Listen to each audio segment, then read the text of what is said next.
Hey everyone, Mah-Dry-Bread here. Pokemon Fire Red with only one Venonat was shockingly hard by the end. Today's the day that we figure out would I be able to beat Fallout New Vegas using only guns with no gun skill. So this is my first challenge run in Fallout New Vegas, but I beat this game like half a dozen times over the years. I'm pretty knowledgeable about it, but I still think I'll need to do some research for this. Having no gun skill means that our guns will be much less accurate and deal less damage. Considering in the rules we can only use guns that we have no skill for, that means we're stuck with inaccurate weapons. Plus, the weapon damage loss is big. 0 gun skill means that our attacks do half the damage that they would if we had 100 skill. Low damage and bad accuracy means we'll either need lots of ammo or to pick our fights very carefully. Like always, I'm writing this script as I go through with the challenge, so all of this part is being written before I've started. Everyone comment down below and guess if I can win or not. I'm pretty sure that I can, but I think some parts near the end are going to be pretty difficult if I don't hunt down decent weapons. Let's explain the rules. In combat, we can only use guns that we have 0 skill for. If our luck or agility raises, then the game will give us more gun skill, but I'll just use another console command to lower back down to 0. Hardcore mode is on, so we will have to worry about eating and drinking, otherwise our stats will have penalties. Lastly, only cosmetic mods are allowed. I just don't have any installed right now. Also, if you enjoy the video, be sure to like, subscribe, and ring the bell for more. Let's do this. So let's get started with character creation. Like in Fallout 3, we can tag 3 skills to start with a few more points in them. I picked Sneak, Speech, and Medicine. I'm tempted to pick Repair, but I remember that in New Vegas, it's mostly used for crafting rather than actual repairing. So I'm not sure yet how much I'll need that. For Special, I wasn't really sure how I wanted to build the character, so I mostly just invested in luck for crits and endurance for health. They're pretty safe picks. I also hit random a bunch while creating our character, so this is what we ended up looking like. We don't exactly look like the protagonist, but we'll show them. Oh, and of course we use console commands to drop our gun and energy weapon skill down to 0. Anytime these raise up from equipment or whatever, I'll just make sure to drop them back down this way. Let's go over the plot real quick while I explore town for some supplies. We're a courier who got robbed and shot in the head during a delivery. We survived, but we still have to track down our package, a platinum poker chip. That means we have to find Benny, the man in the checkered suit who shot us in the opening cutscene of the game. Now, much like in Fallout 3, where you need to find your dad and you can skip right to him if you know where he is, we can skip right to Benny. I already know where Benny is, and I'm sure if I asked even those of you who have never played this before where he is, you'd all give me the same answer. He's in New Vegas. It's literally the name of the game. Let's take a look at the map, though. So here's us, and up here to the northeast is New Vegas. It doesn't look that far, but most of the center of the map between these points is extremely dangerous, filled with enemies that could easily take you down in 1 or 2 hits.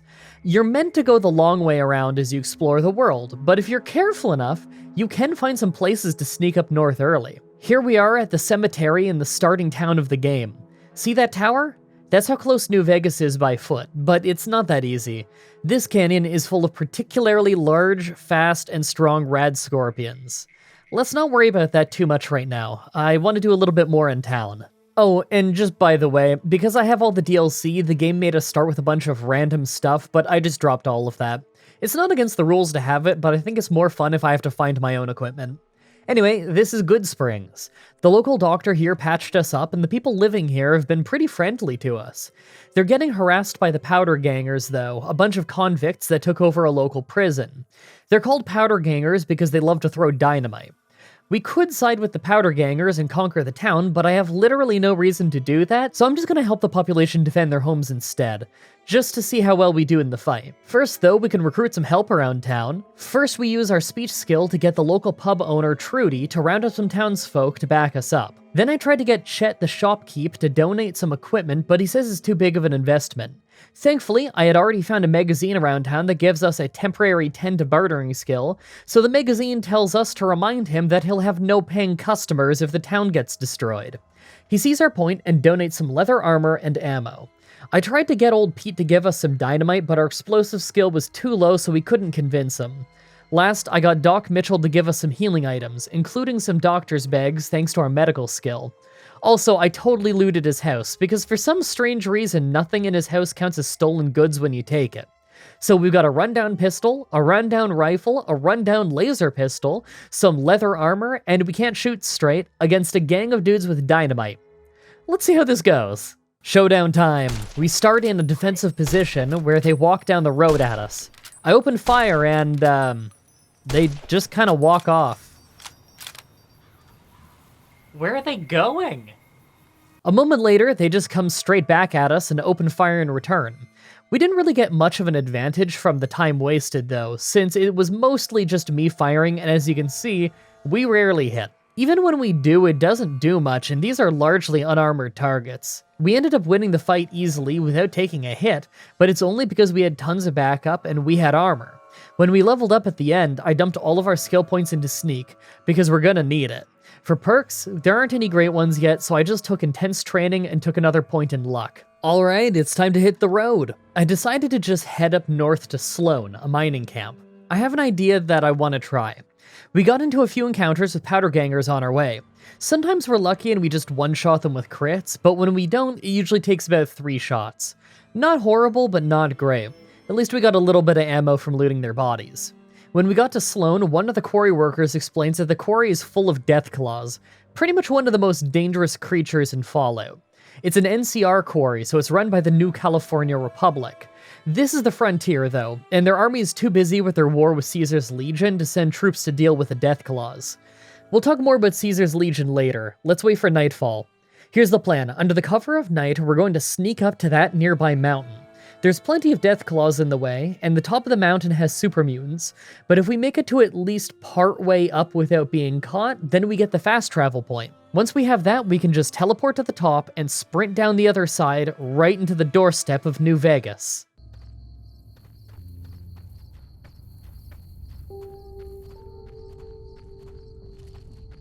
The ambiance in this game is amazing.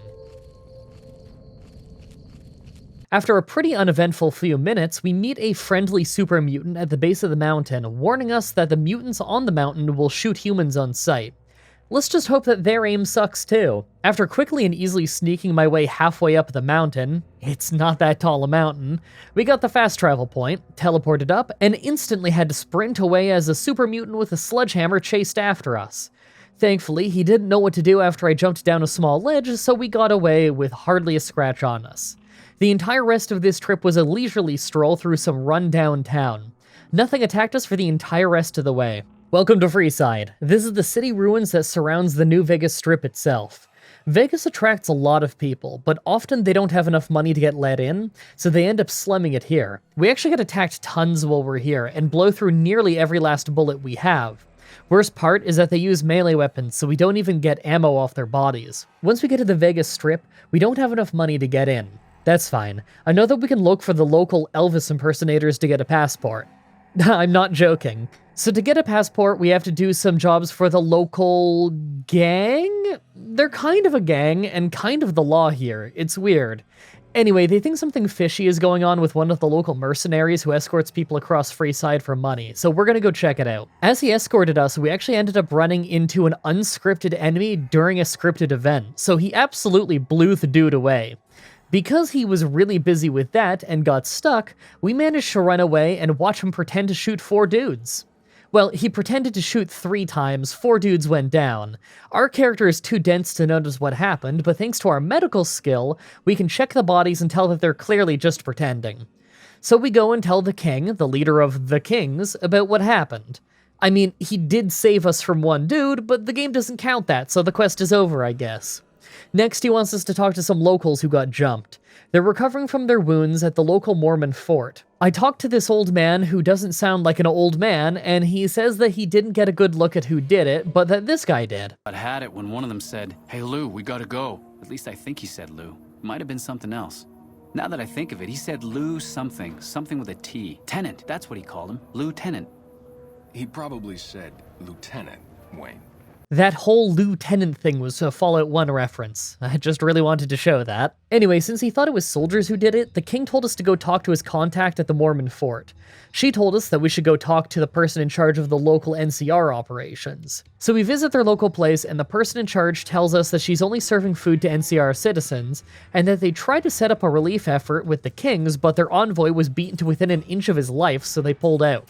That really doesn't sound like the king's, so I told the king himself about it when this happened. Seems like we have a big misunderstanding. What the hell?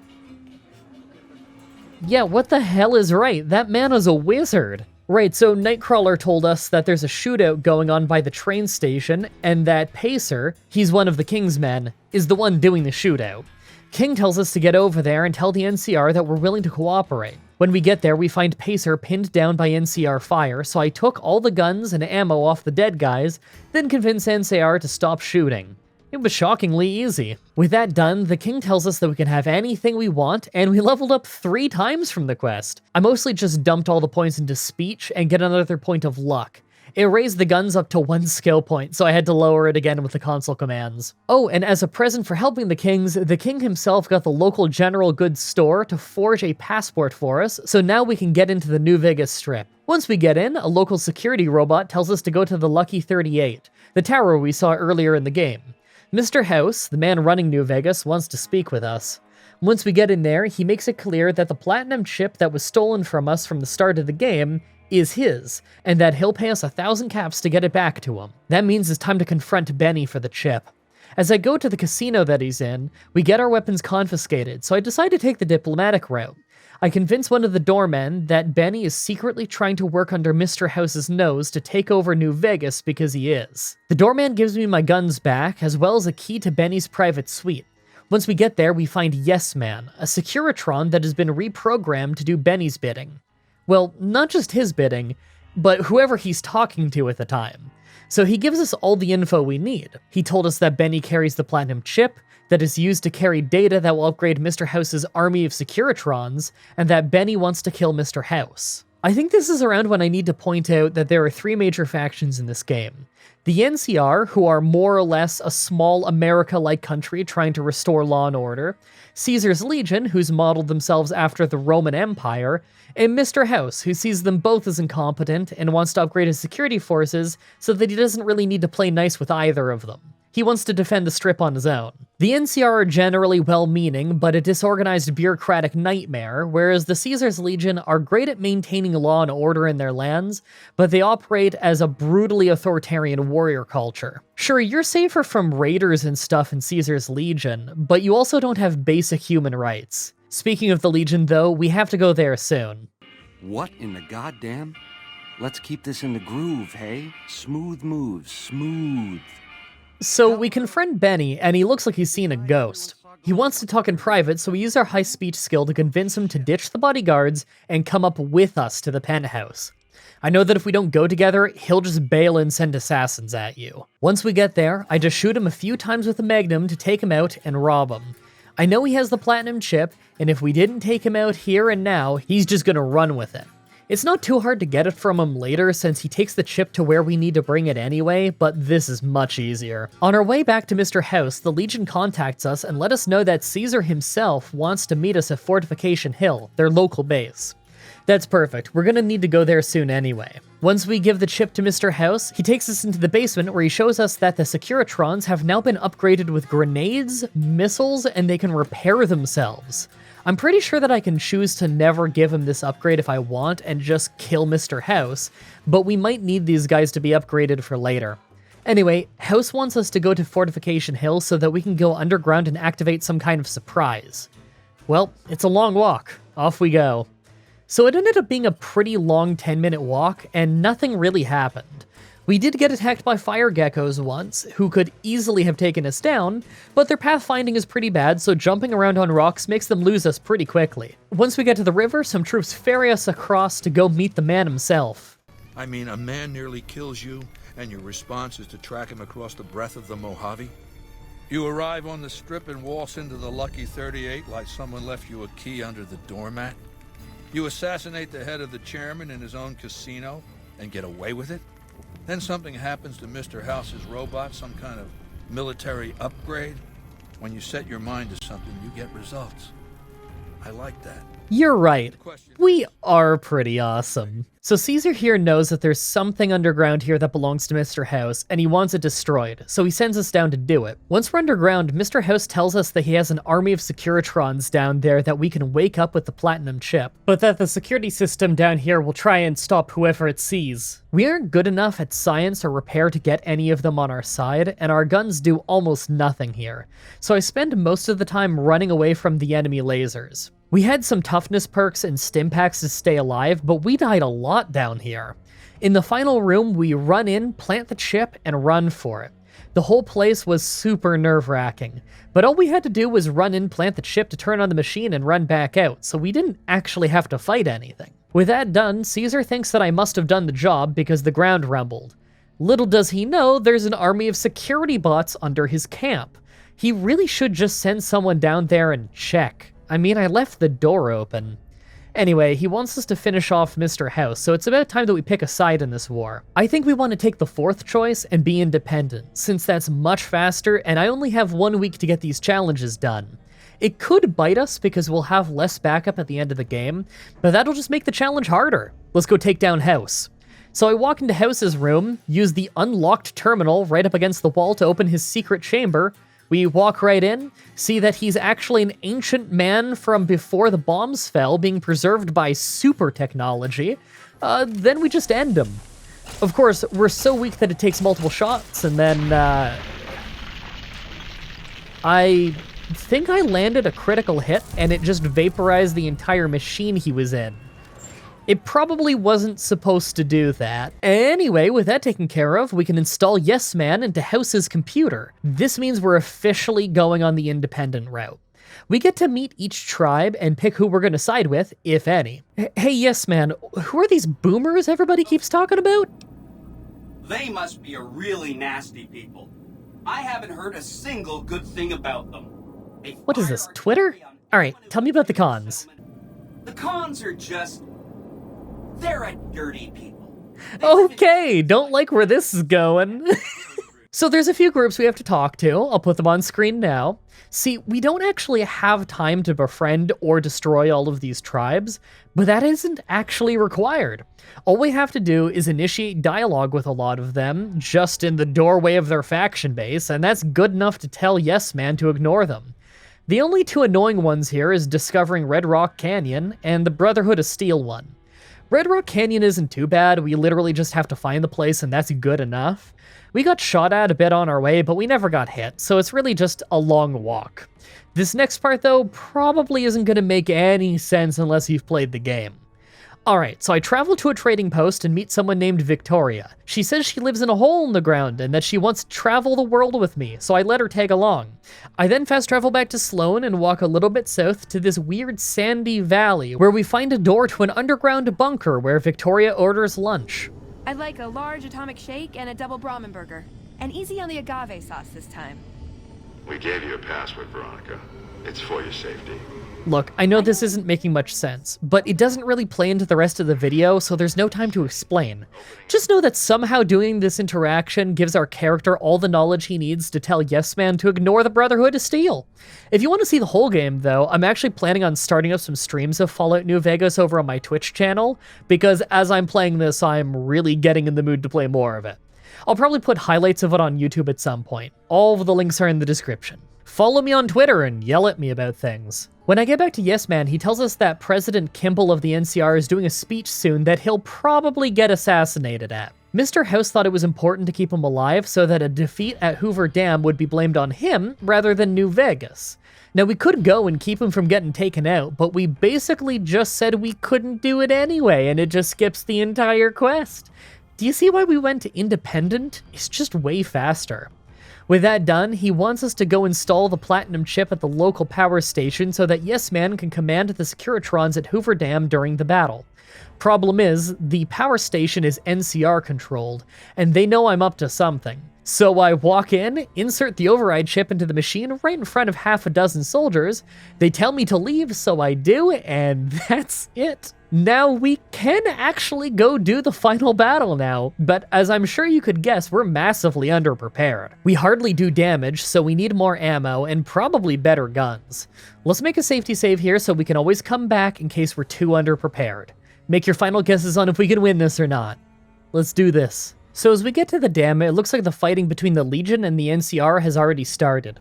The Legion is hostile to us right off the bat, but the NCR aren't, so we try and let them and our Securitron do the fighting up close, while we grab the guns the Legion drops to fight back. Oh, and Victoria pretty much instantly died. That's fine, we just needed her to speed up that one quest anyway. The top of the dam itself can be pretty dangerous if we run ahead too much. The best thing we can do is try to lure out the enemies so that they'll get shot down by the NCR Rangers. We land some hits here and there, but it's not exactly doing much. Once we get inside, we started looking for the control room. We can use it to reroute the power from the dam to our Securitrons, letting us crew a bigger army. The NCR won't let us in the control room, so I shoot one, let them get distracted by a Securitron, and I rush in.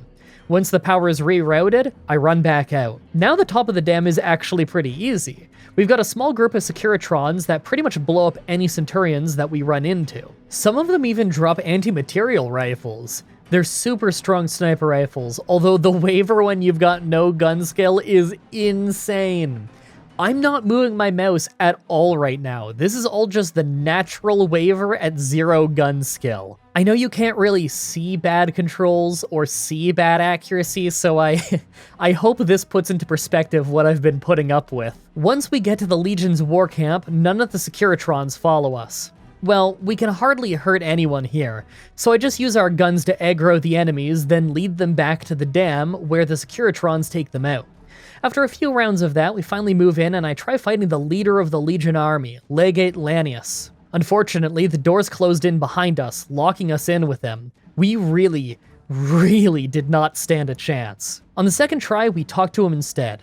Thanks to our maxed out speech skill, we managed to explain to him that although the Legion could win the fight and conquer the NCR, there's no way they have the manpower to actually occupy the land. They'd be spreading their army too thin between the west and the east, and the Legion would just collapse due to attrition, losing everything. With the Legion in retreat, the NCR General Lee Oliver reaches the camp to congratulate us. I guess he didn't get the memo that I shot some of his troops. We quickly explained to him that we didn't take the dam back for NCR, that we're taking it for ourselves, that New Vegas is going independent. He's furious and threatens us plenty, but it's clear that he's outnumbered and outgunned. We could finish him off here, but I decided to just let him leave peacefully. He warns us that the NCR will come back to take the dam, and that we better be ready for it. But I'm not exactly worried. I saw how well the NCR did against the Legion without my help. After that, we talked to Yes Man one last time as we celebrate an independent New Vegas. I have to say, I had an awesome time with that challenge. It's been so long since I've gotten to play Fallout New Vegas, and probably as soon as I'm done with this voiceover, I'm gonna go get streaming this game again. I'm just in too much of a New Vegas mood now. I hope you guys like that run. For the next Saturday's challenge, it's back to Pokemon Emerald with 1 Spinda. As always, I'm looking forward to your suggestions in the comments, in the challenge request section of my Discord channel, and on Twitter. Subscribe, ring the bell, stay tuned. If you want to see me do more challenges like this, please let me know in the comments or on Twitter. I can always use more ideas from you guys on what I should do next. Also, check out the playlist in the description if you want to watch all the challenges that I've already uploaded. Also, come to my Twitch TV streams and tell me that this video sent you. It's always cool to hear how you found the channel. Thank you everybody so much for watching, and until next time, have a nice day.